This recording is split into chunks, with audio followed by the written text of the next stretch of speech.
અને એક છેલ્લી કથા તમને છાંદોગ્યોપનિષદની સંભળાવી પૂર્ણ કરું. બહુ સમજવા જેવી કથા.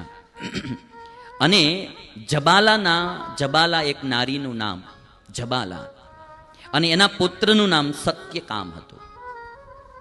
હવે આ સત્યકામ નામનો બાળક એની માતાને કહે છે કે માં, મારે વેદાભ્યાસ કરવો છે ને હું જાઉં છું.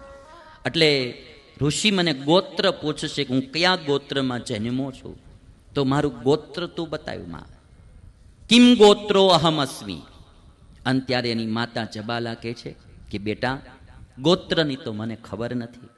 હું દાસીપણાના કામ કરતી હતી, ઘણા પુરુષોની સેવા કરતી હતી, એમાં કોનું તું બાળક છો એ મને ખબર નથી. એકદમ નિખાલસપણે માએ આ સત્યકામને વાત કરી દીધી.